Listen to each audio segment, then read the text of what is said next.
Haleluya, puji nama Tuhan. Shalom ibu bapak yang dikasihi Tuhan. Shalom semuanya. Puji nama Tuhan. Dan saya menyapa bagi bapak ibu yang ada di rumah yang mengikuti ibadah secara streaming. Selamat pagi dan shalom semua. Saya mengundang ibu bapak bisa berdiri bersama-sama. Kita akan mulai ibadah kita. Kemuliaan bagi Allah di tempat yang mana. Kemuliaan bagi Tuhan di tempat maha tinggi. Kau Raja diagungkan dan dipuji.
Dialah Tuhan Yesus Kristus, Allah yang setia, Allah yang mulia, Allah yang ajaib, Allah yang luar biasa.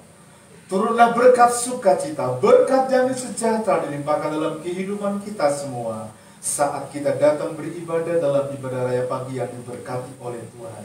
Di dalam berkat nama Tuhan kami berdoa bersyukur. Haleluya, amin. Silakan duduk ibu bapak yang saya kasihi di dalam Tuhan Yesus Kristus. Alkitab menjawab dari kitab Ulangan pasal 6 ayat 4 sampai dengan ayat yang ke-10. Demikian firman Tuhan. Dengarlah hai orang Israel, Tuhan itu Allah kita, Tuhan itu Esa. Kasihilah Tuhan Allahmu dengan segenap hatimu, dan dengan segenap jiwamu, dan dengan segenap kekuatanmu. Apa yang kuperintahkan kepadamu pada hari ini haruslah engkau perhatikan. Haruslah engkau mengajarkan berulang-ulang kepada anak-anakmu dan membicarakannya apabila engkau duduk di rumahmu, apabila engkau sedang dalam perjalanan, apabila engkau berbaring dan apabila engkau bangun. Haruslah juga engkau mengikatkannya sebagai tanda pada tanganmu, dan haruslah itu menjadi lambang di dahimu, dan haruslah engkau menuliskannya pada tiang pintu rumahmu dan pada pintu gerbangmu. Maka apabila Tuhan Allahmu telah membawa engkau masuk ke negeri yang dijanjikannya dengan sumpah kepada nenek moyangmu, yakni Abraham, Ishak dan Yakub, untuk memberikan kepadamu kota-kota yang besar dan baik yang tidak engkau dirikan. Shalom, selamat pagi Bapak Ibu jemaat semuanya. Shalom, selamat pagi. Mari pada pagi hari ini kita renungkan kebaikan Tuhan atas hidup kita.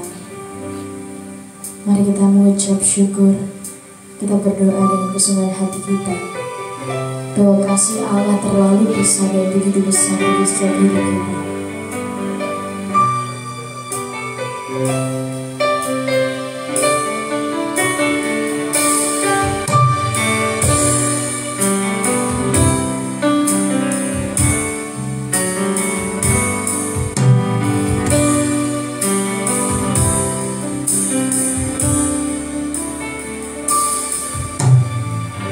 Telah kulihat bukti kasih-Mu, Kau menderita gantikanku. Dengan darah-Mu Kau selamatkanku. Kini ku hidup menyerahkan-Mu. Telah kulihat bukti kasih-Mu, Kau menderita gantikanku. Dengan darah-Mu Kau selamatkanku. Kini ku hidup menyerahkan-Mu.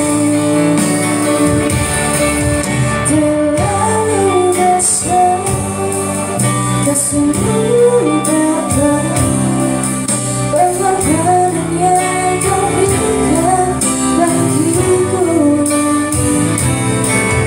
Terlalu mahal, Nabi Yesus.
Kasih-Mu sungguh nyata dalam setiap hidup kami. Setiap doa yang kami naikkan, ucapan syukur yang kami naik, itu semua kami tulus. Kami mau Tuhan mengucap syukur berterima kasih atas segala berkat, atas segala penyertaan-Mu dalam setiap hidup kami hingga saat ini ya Bapa. Tuhan, sebab kami akan memuliakan nama-Mu, memuji nama-Mu, bersorak-sorai yang lebih lagi Tuhan. Biarlah kuasa-Mu hadir atas setiap kami. Biarlah Kau curahkan Tuhan Roh Kudus-Mu di tempat ini. Biarlah kami meninggikan nama-Mu, bersorak-sorai bagi nama-Mu di tempat ini ya Tuhan. Terima kasih Tuhan. Di dalam nama Tuhan Yesus kami sudah berdoa dan mengucap syukur. Haleluya, sama-sama. Amin. Bapak Ibu semua, kita akan bangkit berdiri. Kita akan nyatakan kasih Allah dalam setiap hidup kita. Dan biarlah Roh Kudus yang menyertai setiap kita. Amin.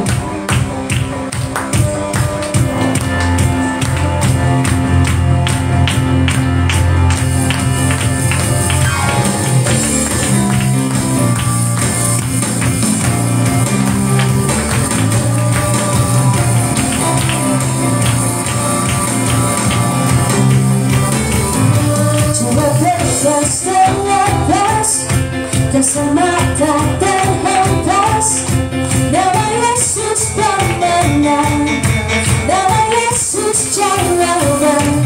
Berkatakan berhenti, berlari sampai akhir. Sungguh tinggi namanya, sungguh ajaib namanya. Roh Kudus membakar setiap hari. Bisa terjadi, mengambil kuasa-Mu, nyalakan api-Mu, dunia ini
semua bersorak-sorai bagi Tuhan.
Bersilakan jemaat saudara duduk kembali.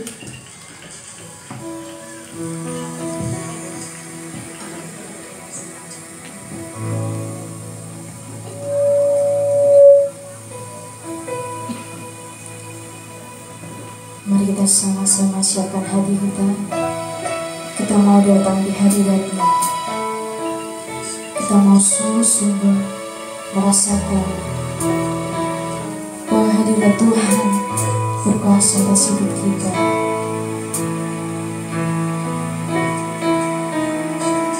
Yesus.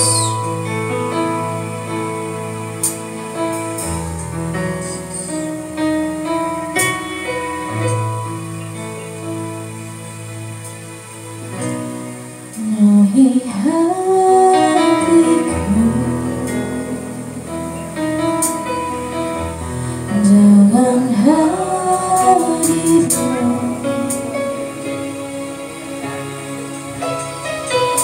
ku rindu memandang wajah-Mu, oh Tuhan, di dalam kekudusan-Mu. Bawa ku datang dalam hati-Mu,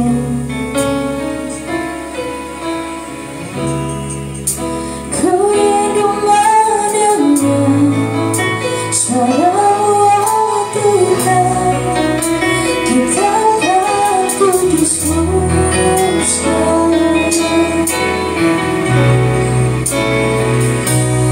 Ku rasakan kasih-Mu dari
setiap hidup kami.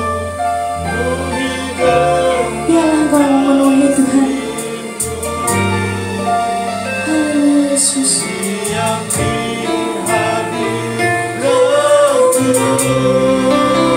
bersama-sama. Kami mengangkat tangan kami Tuhan. Kami mau sembah Engkau.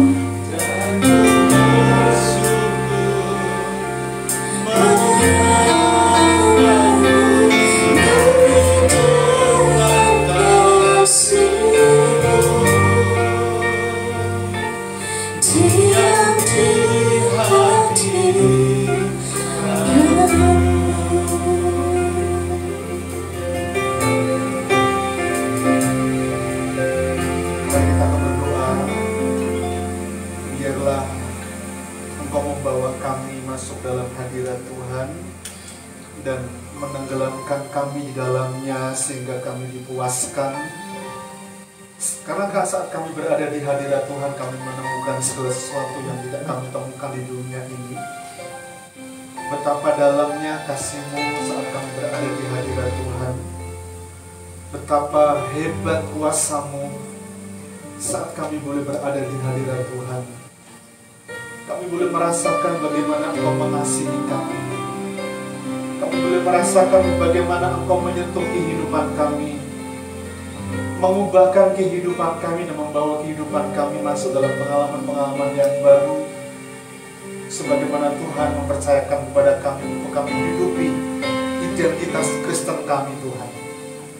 Mari Engkau menolong kami dalam pengurapan yang sama, hamba-Mu yang menyampaikan.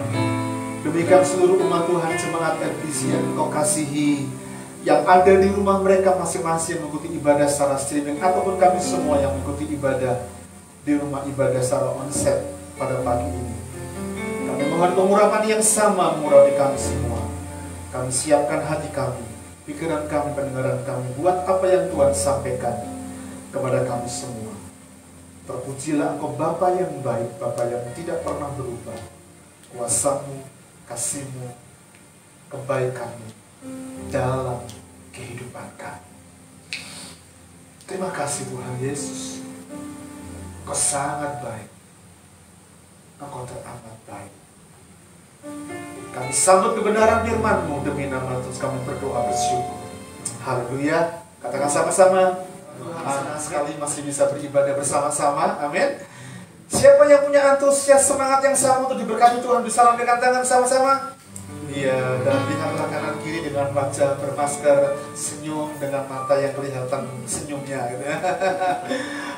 Oke, puji nama Tuhan. Bapak Ibu yang dikasihi Tuhan, mari kita siapkan hati kita, hidup kita untuk terima berkat Tuhan, karena kita akan diberkati. Karena itu semua pembicaraan dengan sesama mari kita akhiri, karena waktunya pagi ini kita mengizinkan Tuhan untuk leluasa berbicara kepada kita. Amin. Kita masih belajar di seri khotbah di bukit, ya, kita sampai seri khotbah di bukit yang ke-21. Di perikop ini kita akan belajar tentang hal berdoa. Ya, saya sudah menyampaikan di awal minggu kemarin bahwa pasal 6 ketika kita memulai, baik itu tentang sedekah, berdoa, ataupun tentang berpuasa, bahkan hal kekhawatiran, itu sebetulnya mengkritisi kehidupan kekristenan kita. Ya. Kemarin kita belajar tentang bagaimana memberi sedekah yang benar. Hari ini kita akan belajar seri khotbah di bukit yang ke-21, hal berdoa. Mari kita lebih dahulu membacanya dari Matius pasal yang ke-6 ayat 5 sampai dengan ayat yang ke-8. Demikian firman Tuhan. Dan apabila kamu berdoa, janganlah berdoa seperti orang munafik. Mereka suka mengucapkan doanya dengan berdiri dalam rumah ibadat dan pada tikungan-tikungan jalan raya, supaya mereka dilihat orang. Aku berkata kepadamu, sesungguhnya mereka sudah mendapat upahnya. Tetapi jika engkau berdoa, masuklah ke dalam kamarmu, tutuplah pintu dan berdoalah kepada Bapamu yang ada di tempat yang tersembunyi. Maka Bapamu yang melihat yang tersembunyi akan membalasnya kepadamu. Ayat yang ke-7. Lagi pula dalam doamu janganlah kamu bertele-tele seperti kebiasaan orang yang tidak mengenal Allah. Mereka menyangka bahwa karena banyaknya kata-kata doanya akan dikabulkan. Jadi, janganlah kamu seperti mereka.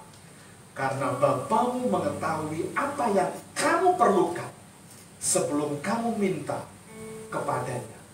Amin. Diberkatilah setiap kita yang selalu membaca, merenungkan, dan melakukan firman Tuhan dalam kehidupan kita. Mari kita akan review sejenak untuk seri khotbah di Bukit seri yang ke-20. Kemarin saya menyampaikan hal memberi sedekah.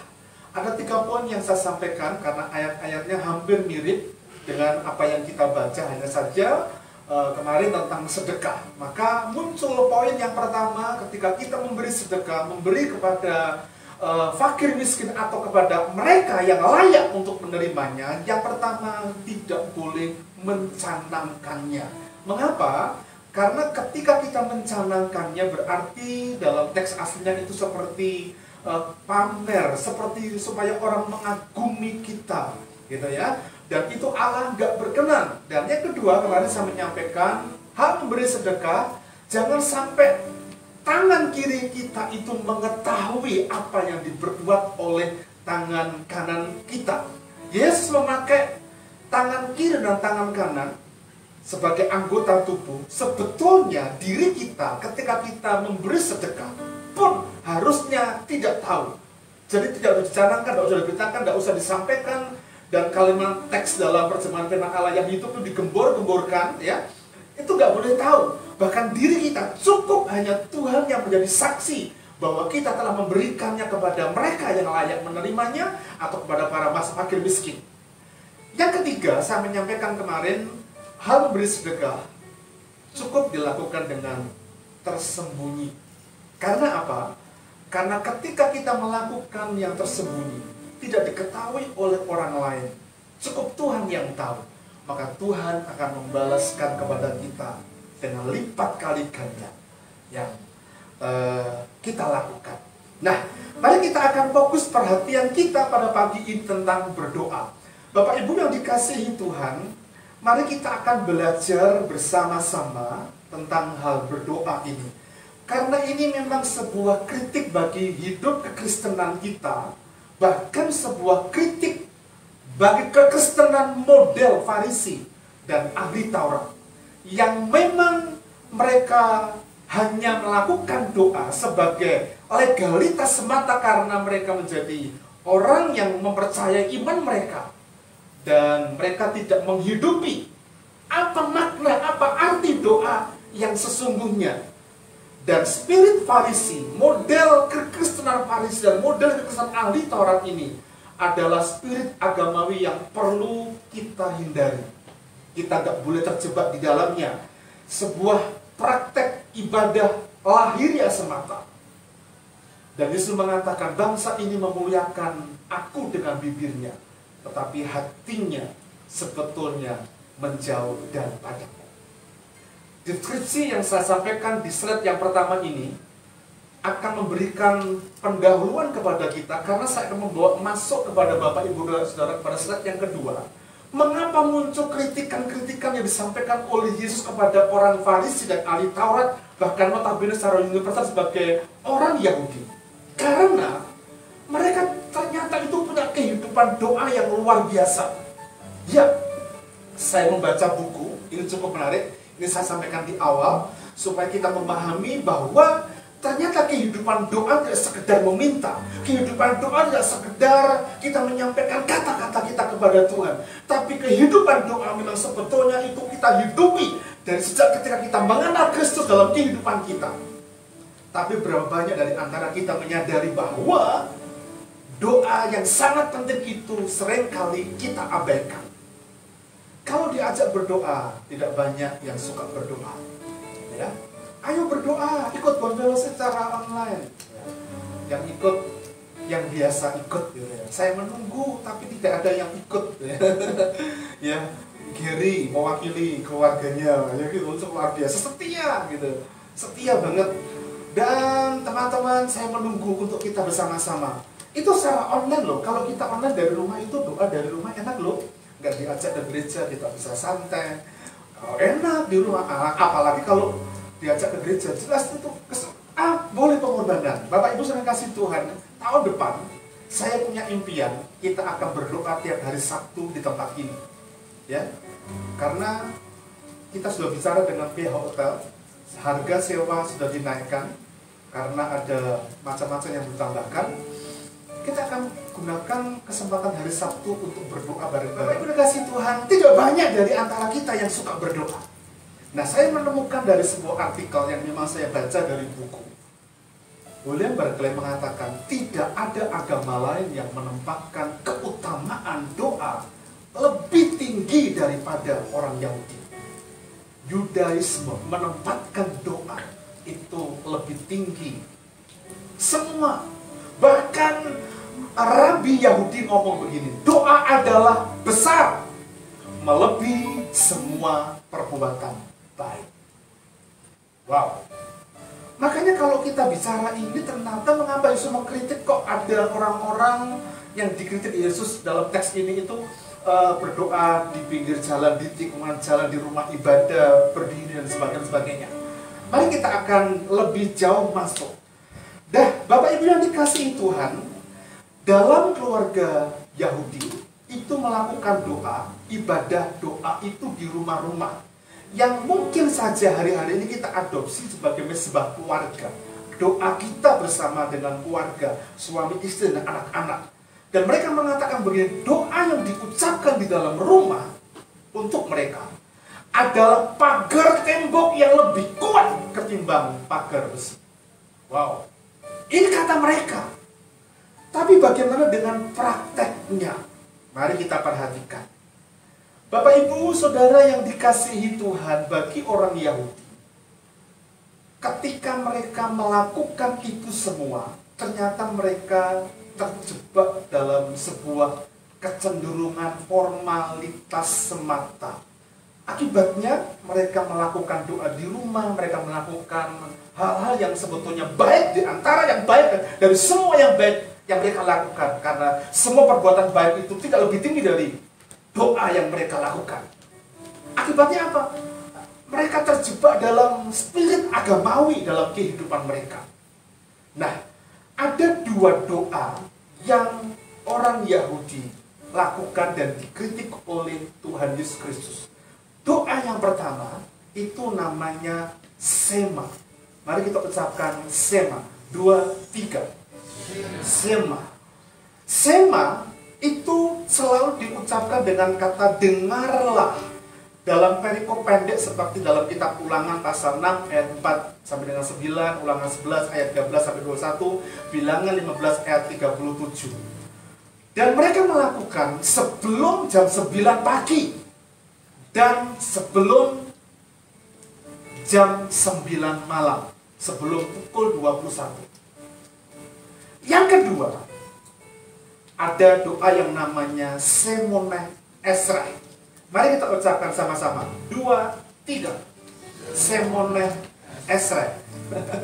Ya. Semoneh Esrei itu artinya doa 18. Mereka melakukan jam 9 pagi, jam 12, jam 3 sore. Dan terdiri dari 18 doa. Semua merupakan doa yang indah-indah. Makanya Yesus mengatakan, kamu jangan berdoa sampai bertele-tele. Nah, saya mendapatkan satu contoh doa yang dinamakan Semoneh Esrei ini. Tidak semua, saya akan membacakan dari doa Semoneh Esrei ini, pokok doa yang ke-12. Ini masih panjang, nggak tak tulis gitu ya. Saya mendapatkan ini dari tulisan tafsiran Injil Matius yang ditulis oleh William Barclay. Doa nomor 12 itu seperti ini. Ya Tuhan, ya, bahasanya puitis, bahasanya indah. Kiranya Engkau menunjukkan kemurahan anugerah-Mu kepada orang-orang benar yang merasa rendah hati, para tua-tua umat Israel dan para gurunya. Kiranya Engkau bermurah hati kepada sekalian orang asing yang baik hati, yang ada di tengah-tengah kami dan pada kami semua. Kiranya Engkau memberikan ganjaran yang baik kepada orang yang sungguh-sungguh menaruh kepercayaan dalam nama.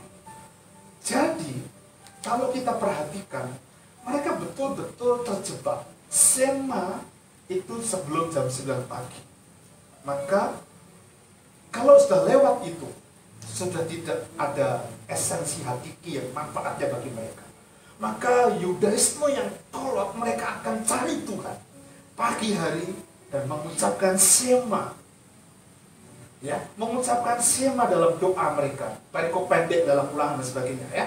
Kemudian mereka pada waktu tertentu ada doa yang diucapkan semoneh esre. Nah, pertanyaannya, jangan kamu berdoa bertele-tele yang diucapkan oleh Yesus tadi itu dan di tikungan jalan dan sebagainya. Ternyata orang Yahudi itu melakukan juga aktivitas mereka, tapi mereka taat untuk melakukan semoneh esre ini.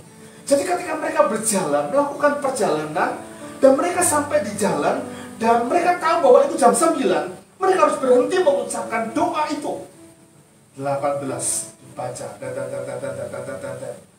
dan itu mereka taat. Dan kalau saya membandingkan, itu mungkin sama dengan teman-teman kita Muslim yang setiap kali sholat isya sekian rakaat, sekian dan sebagainya, saya nggak tahu persis. Itu ada apa namanya, doa-doa yang diucapkan, kata-kata yang diucapkan. Dan sama kalau Ishak ya, kemudian maghrib dan sebagainya. Dan mereka juga melakukan itu, semana esra itu. Makanya semua mau jangan terlalu panjang mengucapkan doa-doa dan sampai bertele-tele dengan kata-kata yang indah. Nah, pertanyaannya, kalau orang Yudaisme itu terjebak dalam agamawi itu, bisa enggak orang Kristen terjebak dalam agamawi? Sangat bisa. Karena itu apa yang saya sampaikan ini merupakan sebuah koreksi bersama-sama bagi kita, supaya kita memahami, mengerti bagaimana berdoa dengan benar. Karena itu jika Yesus mengkritik bagian penting dari doa, pertanyaannya bagaimana doa yang benar? Menurut apa yang menjadi kehendak Allah dalam kehidupan kita sebagai orang percaya? Bapak Ibu Saudara yang dikasihi oleh Tuhan, yang pertama, mari kita belajar untuk memahami ini. Jangan berdoa dan terjebak, atau untuk praktek agamawi. Jangan berdoa dan terjebak dalam sebuah agamawi semata. Ya, karena saya orang Kristen, ya berdoa kalau hari Minggu. Bahkan yang lebih parah lagi, kita nggak melakukan ibadah hari Minggu, nggak berdoa hari Minggu, kita melupakannya. Nah, kalau kita perhatikan di ayat ini dari berbagai terjemahan, selalu diucapkan oleh Tuhan ngomong begini kan, dan apabila kamu berdoa, kemarin, apabila kamu memberi sedekah, janganlah berdoa. Seperti apa? Seperti orang munafik. Mereka sempat mengucapkan doanya dengan berdiam diri dalam rumah ibadah. Wow. Dan pada tikungan-tikungan jalan raya. Karena tadi melakukan aktivitasnya, sudah jam 8 ini, sudah jam 12 ini, aku perlu berdoa. Dan mengucapkan 18 tadi. Jadi sebagian besar aktivitas jamnya mereka juga disita dengan berdoa. Lah, kalau lembur bagaimana? Nah, inilah yang terjadi. Maka ini yang terjadi, kita perlu ubah itu semuanya. Karena Yesus mengajar tidak demikian. Ya. Mereka suka mengucapkan doanya dengan berdiri di rumah-rumah ibadah pada tikungan jalan raya supaya dilihat orang, untuk dikagumi, untuk pamer. Aku berkata kepadamu, sesungguhnya mereka menerima upahnya sama dengan memberi sedekah. Mereka menerima upahnya. Applause itu datang dari mana? Dengan orang yang melihat, wow, aku takjub kepada kata-kata dia, doa yang indah. Ya, kalau doa yang indah-indah berarti tidak memberi menakutkan kita. Pak ya, aku berdoa, aku nggak bisa berdoa, bisa ngomong nggak bisa, makanya harus bisa berdoa. Berdoa gitu, berdoa mulai di batin. Tapi disuruh berdoa gantian, om Yeri itu, ya, mari kita belajar untuk itu. Tuhan itu nggak selalu melihat kata-kata yang indah-indah, tapi cukup dengan Tuhan tolong. Satu kalimat itu yang diucapkan Petrus ketika dia berjalan di atas air dan gelombang laut menakutkan, dan dia tenggelam dan dia teriak, Yesus tolong. Tuhan dengar tidak? Dengar. Jadi bukan prakteknya, praktek agamawi, tapi juga praktek hidup dalam doa itu penting, tapi tidak boleh terjebak dalam agamawi. Ya. Kemudian dalam terjemahan firman Allah yang hidup ngomong begini, dan sekarang mengenai doa, apabila kalian berdoa, janganlah berbuat seperti orang munafik yang berpura-pura saleh dengan berdoa di hadapan umum dan di rumah-rumah ibadat, di mana setiap orang melihat mereka. Sesungguhnya hanya itulah pahala yang akan mereka terima. Kata munafik itu masih sama dengan kata memberi sedekah kemarin, pura-pura. Dari teks aslinya itu hypocritai, ya. Mana Oma? Suka gocekan dengan saya kemarin itu loh, Pak Iya tadi loh. Hypocritai itu berbicara tentang apa? Pengertiannya sebenarnya adalah aktor atau pemain sandiwara. Jadi ketika kita memberi sedekah, ketika sama dengan orang munafik, kita sedang bersandiwara. Ketika kita berdoa juga demikian, kita sedang bersandiwara. Dan dari kalimat ini kan muncul kata-kata yang diucapkan tadi itu, mengucapkan doa dan berdiri di rumah-rumah ibadah. Mari kita perhatikan, mengucapkan doa di tikungan-tikungan jalan. Itu yang dilakukan dan menjadi kritik oleh Tuhan. Karena apa? Ketika bersandiwara, tujuan supaya dilihat orang, untuk pamer, untuk dikagumi, dilihat orang. Kemarin seperti kita tahu bersama-sama, sama dengan memberi sedekah, doa juga dari kata supaya dilihat orang, to be seen, tetanai, dari kata Yunaninya. Kemudian muncul kata tetanea atau teatena, dari kata teater, sebuah pertunjukan. Nah, kalau kita nggak boleh berdoa, mengucapkan kata-kata di rumah ibadat dengan dikagumi banyak orang seperti orang munafik, bahkan mengucapkan doa di tikungan jalan, lalu bagaimana dengan ayat yang ke-6? Ayat 6 kan ngomong begini, tetapi jika engkau berdoa, masuklah ke dalam kamarmu. Perhatikan, masuklah ke dalam kamarmu, tutuplah pintu, berdoalah kepada Bapamu yang di surga, di tempat yang tersembunyi, maka Bapamu yang melihat yang tersembunyi akan membalasnya kepadamu.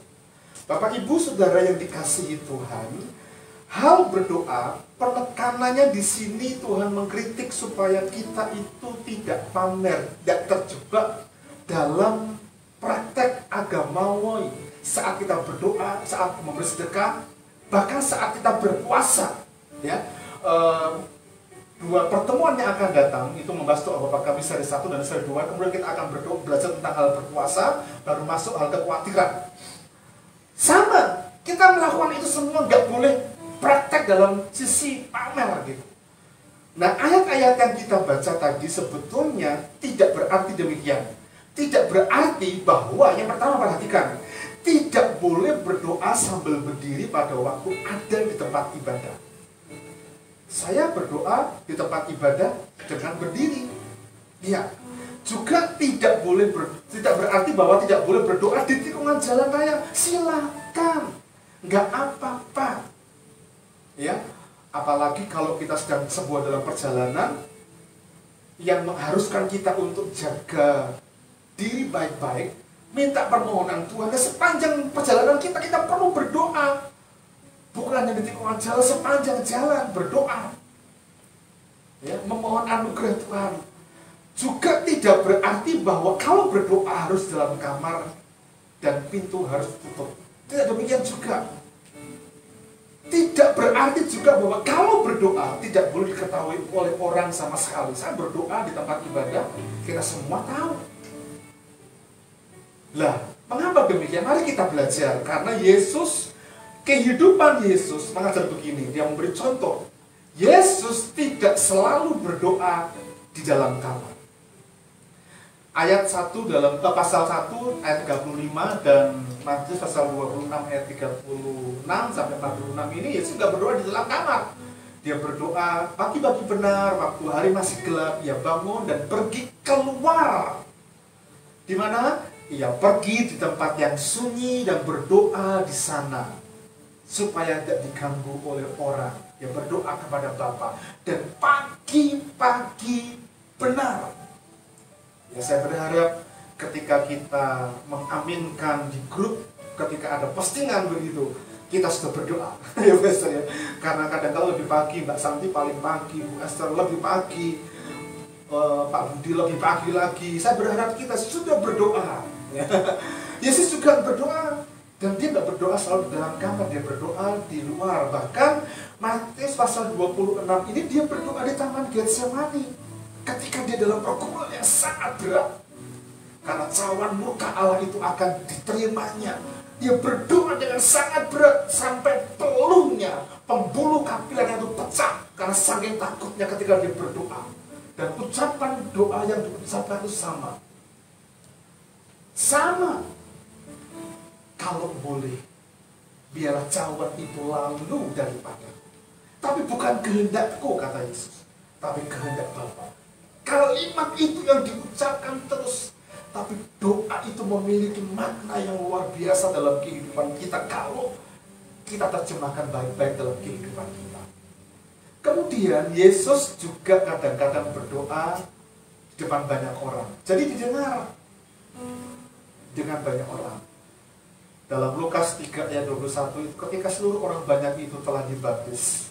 Dan ketika Yesus juga dibaptis, ia sedang berdoa. Dan terbukalah langit. Bahkan ini menjadi sebuah representasi bagi dunia. Dia katakan lewat Roh Kudus yang menyerupai burung merpati kepadanya. Dialah anakku kepadanya aku berkenan. Dengarkanlah dia. Dia mengucapkan doa di mana? Di tempat umum. Dan banyak orang mengetahui. Yohanes pasal 11 ini dia berdoa di depan kubur Lazarus. Yang sedang berduka siapa? Marta, Maria dan keluarganya serta orang Yahudi yang melihat ketika Lazarus dalam kubur sudah 3-4 hari dia. Lazarus bangunlah. Dan dia ucapkan itu di mana? Di tempat umum. Jadi bukan berarti kita nggak boleh berdoa di tikungan jalan. Berdoa yang salah adalah ketika kita berdoa dan dimanapun kita, kalau itu menjadi sebuah nilai yang sudah formalitas, nilai yang sudah kita tidak lagi memahami bahwa arti berdoa seperti apa. Bahkan saya membaca dari sebuah buku, ternyata orang-orang Yahudi ketika mengucapkan doa yang namanya Shemona Esra itu sama seperti mengucapkan mantra. Sama seperti mengucapkan mantra. Ya. Teman kita, Pak Purwanto, sebelum dia kenal Yesus dan menerima Yesus dibaptis, dia punya pengalaman masa lalunya. Dan saya selalu bertanya, ngomong dengan dia, kalau ini apa ya? Kalau waktu itu mantranya ya waktu. Dan sama ucapannya. Tapi itu semua telah dikubur ketika dia terima Yesus sebagai juru selamatnya. Dikubur dalam-dalam dan dia hidup sebagai manusia baru. Dan pola yang baru, dan itu identitas Kristen yang memang perlu kita tunjukkan kepada dunia. Jadi Yesus yang mengajar doa, mengkritik doa itu seperti itu, tidak berarti bahwa kita nggak boleh berdoa di tikungan jalan, berdiri di rumah ibadah, supaya didengar orang lain, tetap boleh. Cuman jangan sampai itu menjadi sebuah formalitas atau bahkan sebuah hipokrita, sebuah sandiwara seperti orang-orang munafik yang tidak mengenal Allah ketika melakukan doa. Karena itu mari kita bersama-sama memahami bagaimana doa yang benar. Jangan terjebak dalam legalitas agamawi seperti yang dilakukan oleh orang-orang Yahudi. Mereka yang terjebak dalam doa yang penuh dengan legalitas, supaya dilihat orang, supaya diketahui mereka dan mereka kagum. Doa-doa yang seperti itu nggak dijawab oleh Tuhan. Ada satu contoh yang diberikan oleh Yesus. Yang satu, dia ahli Taurat, dia pandai, cakap dalam mengajar Alkitab. Dia datang ke rumah ibadah di bait Allah dan dia berdiri di depan di altar dan dia menengadah dan dia mengucapkan kata-kata. Kata-kata itu cukup menyinggung orang yang satunya, karena orang yang satunya ini adalah pemungut cukai. Dia nggak berani menengadah, dia tunduk, dia nggak berani dekat di altar, tapi jauh sambil menunduk. Dan dia hanya mengucapkan, Tuhan, ampuni dosaku. Tetapi ahli Taurat orang Farisi itu, dia katakan Tuhan, kata-kata yang indah, aku beribadah, aku memberi persepuluhan, aku bersedekah, bahkan aku nggak seperti pemungut cukai itu. Tapi Tuhan ngomong, mana doa yang benar? Mana doa yang diperkenan oleh Bapa? Bukan yang pandai, bukan yang mengucapkan kata-kata yang indah, bahkan menyinggung orang lain. Tapi datang dengan hati yang hancur, tunduk, dan mengatakan, Tuhan, ampuni aku orang berdosa. Siapa? Pemungut cukai. Pemungut cukai itu sama dengan orang yang tidak mengenal Allah dalam kelompok mereka. Tapi dibenarkan ketika dia datang di bait Allah. Dia berada dekat altar, jauh-jauh. Kan dia orang berdosa. Dia pemungut cukai, dia telah menggunakan haknya untuk memeras orang dengan legalitas dari pemerintahan Roma. Dia ketahui itu, dia lakukan itu. Dan dia peras banyak orang untuk keuntungan pribadinya. Dan dia orang berdosa. Dan dia katakan, Tuhan ampuni aku orang berdosa. Tidak ada pura-pura, tidak ada kemunafikan, tidak ada hal-hal yang dibuat-buat. Jadi kalau kita berdoa, sekalipun kita diam, tapi hati kita menyentuh surga. Dan tidak ada orang yang tahu yang diucapkan dalam doa kita pun Tuhan mengetahui. Ada satu peristiwa di kitab Perjanjian Lama. Ketika Hana berdoa, bahkan Imam Eli itu, ketika dia berdoa dengan sungguh-sungguh, dia bergumam seperti orang mabuk, hatinya menjerit. Itu yang dibenarkan dalam doa kita. Yang kedua, mari kita belajar berdoa yang benar. Berdoa itu tidak sekedar meminta, tetapi membangun keintiman. Amin. Mari kita ucapkan kalimat ini. 1, 2, 3.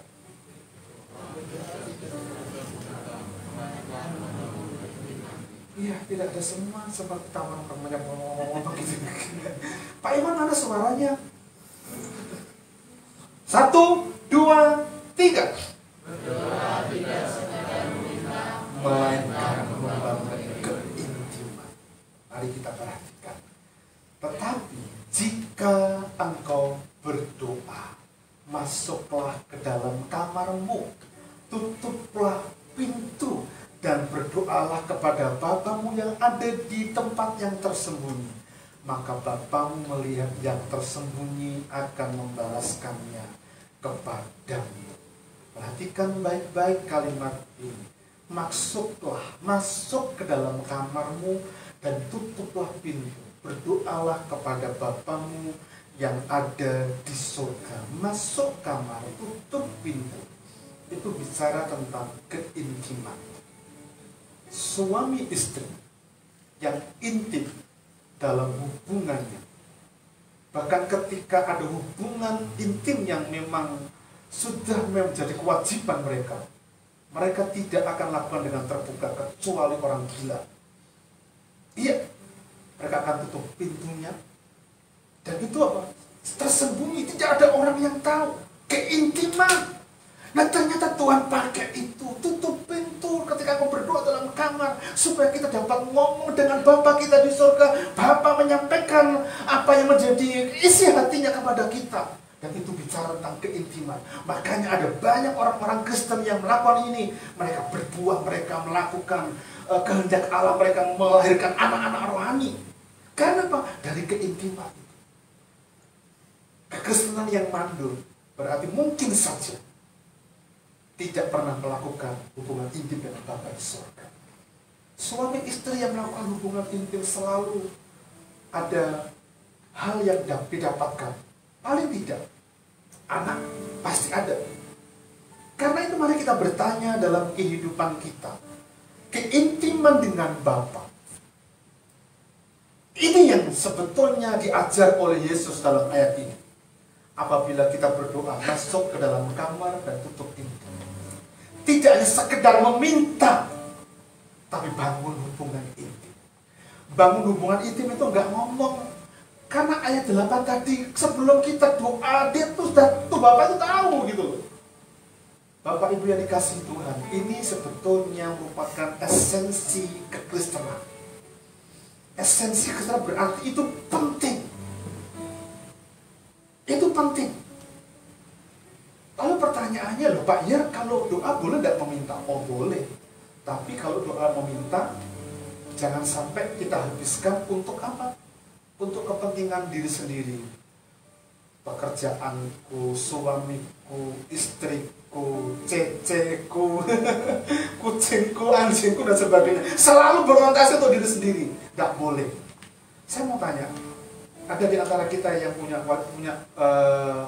waktu berdoa? Bisa lambaikan tangan? Berdoa rutin? Mau makan siang? Oh pasti. Bu Mei berdoa ya? Pertanyaan saya, pernah nggak saya berdoakan? Kalau saya ke rumahnya Bu Esther, saya selalu berdoa untuk Pak Yer. Pernah nggak namaku diucapkan doa kepada Bapak Ibu? Kalau Gary pasti ya Gary ya. Pernah nggak Siska kamu doakan Om Yeri? Jangankan doa untuk Om Yeri, doa untuk saja saya lupa Om. Berarti kamu gak pernah berdoa. Berarti kita gak pernah berdoa. Ayo berdoa. Tidak sekedar minta, tapi minta jangan habiskan untuk diri sendiri. Bahkan untuk usaha masuk sleepingku, suamiku, bojoku, anakku, putuku, bukan tidak boleh, boleh. Tapi kata Tuhan dalam Yakobus, ketika kita habiskan untuk kepentingan diri sendiri, selalu berorientasinya salah. Karena itu tadi saya tanya, pernah nggak dalam doaku namaku disebut? Dalam doamu namaku disebut? Saya selalu berdoa tiap pagi untuk satu persatu. Ya, jemaat Adventist. Tanya kepada Ibu Nana. Kadang-kala dia berdoa panjang doakan macam-macam, saya sampai ketiduran lagi gitu. Ya, karena doanya panjang. Ya, Pak Hadi jangan lupa doakan saya ya, doakan saya. Sebut namaku di dalam doa, minta. Nah, keintiman dengan Bapa itu dapat dibangun melalui hubungan lewat doa, penyembahan, firman, dan mengizinkan Bapa berbicara kepada kita. Itu keintiman. Saling memberi. Kita menyampaikan kepada Bapa, tapi Bapa ngomong dengan kita. Kalau Bapa ngomong dengan kita, apa yang disampaikan? Firman. Karena itu berdahului dengan baca firman. Dahului dengan baca firman sebelum kita melakukan syafaat. Ini yang biasa kami lakukan. Ya. Selalu jangankan baca, HP yang tak pegang ada postingan renungan ya, kirim. Kalau Bu Esther sama Mbak Santi itu kan suhu budi, gak pernah dibaca, bagaimana? Ya, hari ini Pak Budi posting apa? Ayo, ayatnya saja. Apa? Amsal, betul Bu Esther? Tuh banget aku rak mudeng aku suhu budi. Tapi paling tidak ayo dibaca. itu yang panjang. Selalu kalau sudah Pak Budi saya, tapi ada Cina Kartika. Cina Kartika itu kalau kita baca, walaupun dia gambar, dalam loh itu. Simpel tapi dalam. Yang itu aja ya, Pastor ya. Ya, tapi semua lah ya, karena saya juga kirim. Jadi itu kan makanan untuk jiwa kita, untuk roh kita. Ya, bangun itu dan ketika kita tahu itu sebetulnya ketika berdoa dan kita diam di Tuhan itu ngomong sesuatu dengan kita. Tapi ketika dia ngomong itu yang seringkali kita abaikan, akibatnya tidak terjadi keintiman. Suami istri yang menutup pintu dan kamar dan melakukan, tetapi ketika melakukannya bertepuk sebelah tangan, tidak terjadi hubungan intim, tidak akan pernah melahirkan anak, menjadi orang yang dalam tanda petik mandul begitu. Tapi dengan Bapa juga demikian. Kalau kita nggak betul-betul menyediakan hati kita untuk Bapa ngomong dengan kita lewat firman-Nya, kita akan menjadi orang Kristen yang tidak melahirkan anak-anak rohani bagi gereja. Saya berharap kita menangkap sesuatu yang saya sampaikan pagi ini. Karena visi misi gereja GKIR di sini adalah menghadirkan kerajaan Allah. Ketika menghadirkan kerajaan Allah berarti ada representatif hidup kita. Itu yang pertama. Tapi yang kedua, bait Allah, ibadah. Di mana? Tidak di hotel seperti ini, walaupun ini untuk sementara. Tapi sebuah doa yang kita selalu doakan. Bangun gereja. Bapak Ibu nanti akan diumumkan oleh Felis. Kami seksi dana akan mengakomodasi semua yang menjadi kebutuhan kita. Dengan cara hal-hal kecil. Oh iya, kemarin telah didahului oleh Andi dan Tatang untuk ngumpulin apa? Sampah. Sampah yang dibuang orang gak berguna. Tukang rosok di kota Semarang, ternyata duitnya itu lebih banyak dari pengusaha. Serius. Di dekat rumah saya itu ada tukang rosok yang mungkin saja karena rosok ada banyak tetangganya yang sewa. Kemarin saya cukup kaget, dia masih muda, ternyata beli mobil baru. Beli mobil baru artinya apa? Dia demi sedikit kumpulin sampah. Jadi itu yang kita akan lakukan. Jadi nanti kalau Bapak Ibu punya botol bekas, apa-apa bekas, ya, jangan dibuang. Hubungi Tata sama Andri. Nomor WA-nya tahu toh? Bisa nomor WA-nya tahu. Hubungi dia, kami akan akomodasi dan kami akan jemput bola. Kumpulkan itu. Dikumpulkan di mana, Pak? Tidak dikumpulkan di mana-mana, langsung dibawa ke pengepul. Dapat uang masuk ke bendaharanya. Oh iya, itu akan menjadi sebuah target kita. Supaya apa? Gereja yang menghadirkan kerajaan Allah. Kita, hidup kita, tapi juga representasi ibadah. Kalau orang lain tanya, kalau jiwa-jiwa baru tanya, di mana tempat ibadahmu? Sampah yang kita dekati ketika ada Kristus dalam kehidupan kita akan menjadi manfaat buat kita. Artinya apa? Kehadiran kita mengubah. Jadi kalau kita ada di Damar Wulan Rum ini ketika menyembah Tuhan, hadirat Allah nyata, semua yang tidak kudus yang pernah terjadi di sini itu siapa ibu saudara yang dikasihi Tuhan, ayo kita belajar punya hubungan intim dengan Bapa supaya hidup yang menghadirkan kerajaan Allah, representasinya dari hidup kita, tapi juga rumah ibadah yang sedang kita doakan dan impikan bersama-sama.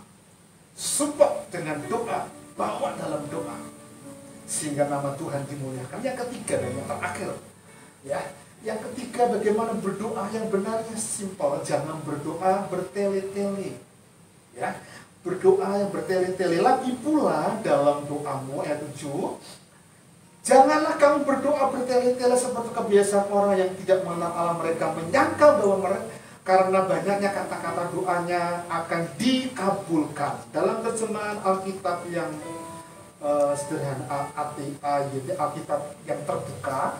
Dan ketika kamu berdoa, jangan menggunakan kata-kata yang tidak ada artinya, seperti yang dilakukan orang-orang yang tidak mengenal Allah. Sebab mereka mengira bahwa banyaknya kata-kata mereka akan didengarkan. Terjemahan lama ngomong begini, apabila kamu berdoa janganlah kamu mengucapkan mengulang-ulang perkataan seperti adat orang kafir, karena mereka itu menyangka bahwa dikabulkan doanya sebab banyak perkataan. Bapak Ibu Saudara yang dikasihi Tuhan, bertele-tele itu dari teks Yunaninya adalah batologio. Batologio itu adalah mengucapkan kata-kata yang banyak, omongnya banyak, tapi tidak ada artinya sama sekali, atau omong kosong belaka. Dan kalau seperti itu berarti doa tidak akan pernah sampai ke surga di hadapan Tuhan. Karena apa? Seperti orang yang ngomongnya banyak dan itu ternyata tidak ada isinya. Dalam terjemahan yang lain, NASB, New American Standard Bible, dikatakan do not use meaningless repetition. Janganlah menggunakan pengulangan yang tidak mempunyai arti. Do not use meaningless. Dan NIV, New International Version, do not keep up babbling. Janganlah terus-menerus mengoceh. Seperti itu Bapak Ibu. Ya. Dalam King James Version, use not vain repetition. Jangan menggunakan pengulangan yang sia-sia. Jadi bertele-tele itu kita tahu tidak boleh menggunakan doa tanpa arti.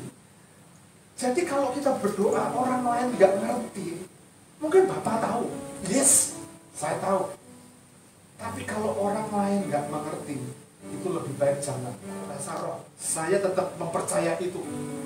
Tapi ketika itu mengucapkan di depan umum dan banyak orang itu tidak tahu, bahkan di situ ada orang Kristen yang baru percaya, itu bisa jadi batu sandungan. Karena Paulus mengajar ketika kita berdoa supaya roh kita kuat, berdoa sendiri, bukan di tempat-tempat umum. Jadi itu yang sering kali dilakukan. Kritik Tuhan Yesus itu adalah kritik agamawi. Saya percaya seandainya ada salah satu dari kita yang mengucapkan bahasa roh, tapi kemudian Tuhan memberi hikmat dalam waktu yang sama mengartikannya. Pak Iwan tiba-tiba mengucapkan bahasa roh, Pak Danang mengartikannya. Wes, saya berdoa supaya seperti itu gitu ya. Wah, hebat.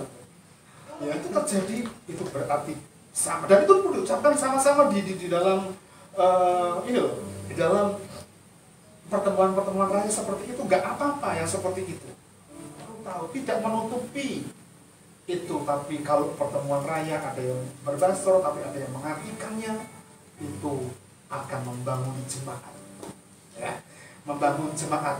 Nah, contoh doa yang bertele-tele itu pernah terjadi dalam peristiwa ini. Saya nggak akan baca semua, ya.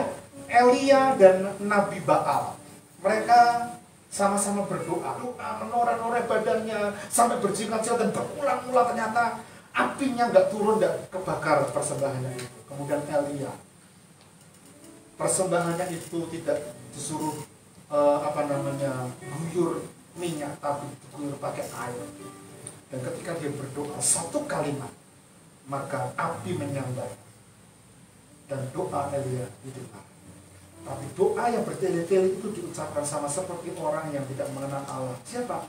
Mereka yang menyembah. Kesimpulannya, mari kita belajar ayat yang ke-8.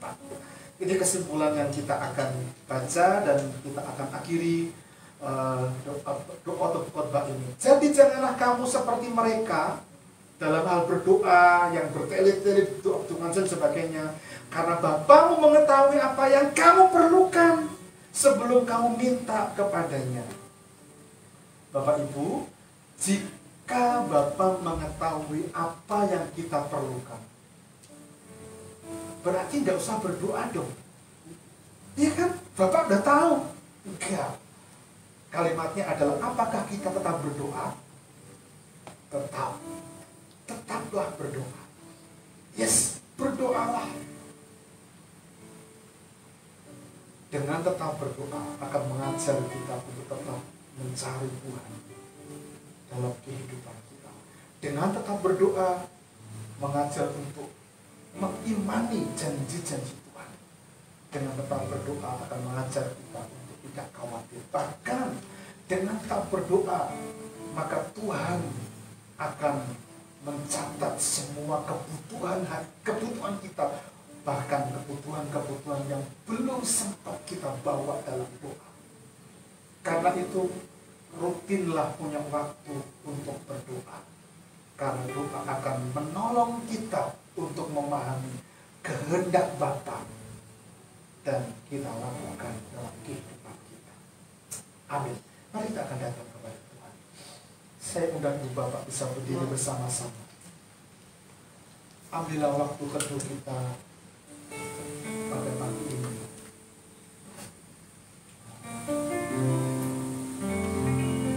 Selidiki aku, lihat hatimu, apakah Tuhan sungguh mengasihi Yesus, Kau yang Maha Tahu dan menilai hidupku, tak ada yang tersembunyi bagimu. Selidiki aku, lihat hatimu, apakah Ku sungguh mengasihi Yesus, Kau yang Maha Tahu dan menilai hidupku, tak ada yang tersembunyi bagimu. Telah kulihat kebaikan-Mu yang tak pernah habis di hidupku. Ku berjuang sampai akhirnya Kau dapat tetap setia. Mari ambil waktu teduh kita pagi ini, Bapak Ibu yang dikasihi Tuhan. Minta kepada Bapa kita di surga supaya Dia menyelidiki hati kita masing-masing. Jangan sampai seluruh ibadah yang kita sedang lakukan tidak ada manfaat dan arti bagi kehidupan kita. Baik itu memberikan persembahan dalam arti sedekah, berdoa, atau kalau kita bisa artikan lebih luas, tanggung jawab kita, layanan kita, pekerjaan kita. Jangan sampai kita terjebak dengan sebuah formalitas rutinitas sama seperti mereka yang melakukan hanya bersandiwara, tetapi tidak bersungguh-sungguh. Karena itu mari kita datang kepada Tuhan pagi ini dan izinkan Dia Bapa di surga mengoreksi kehidupan kita masing-masing, supaya apa yang kita dengar, apa yang kita baca, apa yang kita perhatikan, apa yang kita hidupi dalam kehidupan kita sungguh-sungguh bermanfaat bagi perjalanan kehidupan iman kita. Terima kasih Tuhan Yesus.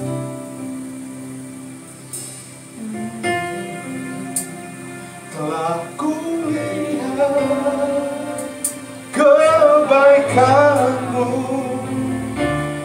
yang tak pernah habis di hidupku.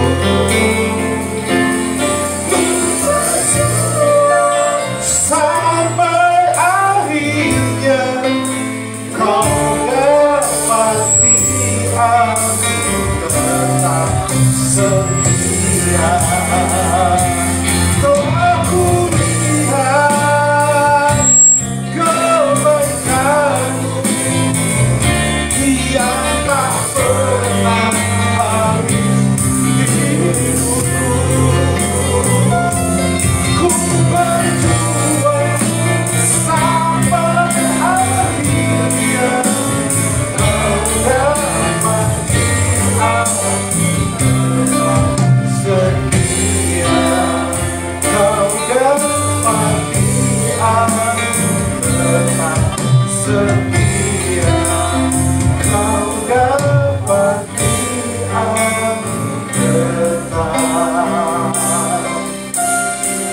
setia. Mari beri sorak-sorai bagi Allah kita. Haleluya. Kami percaya kuasa-Mu Tuhan. Kami percaya kehebatanmu. Engkau sanggup mengerjakan, bahkan Engkau akan mengabulkan sebelum kami memintanya. Ajar kami Tuhan, supaya kami tidak terjebak dalam sebuah rutinitas formalitas agamawi semata, tetapi kami dapat sungguh-sungguh memaknai, memahami hidup kekristenan kami dalam hal berdoa. Tuhan menolong kami, berkati firman untuk kami semua. Demi nama Tuhan kami berdoa bersyukur. Haleluya. Amin. Silakan duduk ibu bapak yang dikasihi Bapa di surga, bersama-sama dengan seluruh umat Tuhan. Pada pagi ini Tuhan, di akhir ibadah kami mengucap syukur untuk kehadiran Tuhan yang boleh melawat kami, yang menyapa kami saat kami memuji menyembah Tuhan, bahkan saat kami mendengarkan suara-Mu lewat firman Tuhan, lewat mulut bibir hamba-Mu. Kami berdoa biarlah itu terus akan tertanam dalam kehidupan kami Tuhan, sehingga hidup kami sebagai orang percaya, anak Tuhan akan bertumbuh, terus mengenal, memiliki keserupaan dengan Tuhan, sehingga kehidupan kami dimanapun kami berada, kami sungguh-sungguh menjadi representatif Tuhan, representatif dari kerajaan Allah. Bapa, Engkau menolong kami. Kami berdoa untuk proyek pembangunan gereja kami Tuhan. Mari Engkau memberkati panitia, berkati Tuhan Yesus untuk proses balik nama tanah Semarang Indah, memberkati Tuhan Yesus. Semua persiapan dari panitia, kerja dari panitia, Engkau turut campur tangan memberkati. Terima kasih Tuhan.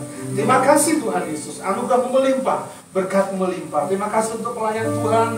Mari Engkau berkati mereka. WL, singer, pemusik, demikian juga doorkeeper Tuhan, berkati Tuhan Yesus mereka. Kami berdoa untuk seluruh umat Tuhan, jemaat Hergis yang Engkau kasihi, dimanapun mereka berada hari ini, yang Engkau izinkan mereka harus mengalami pergumulan dalam kehidupan mereka.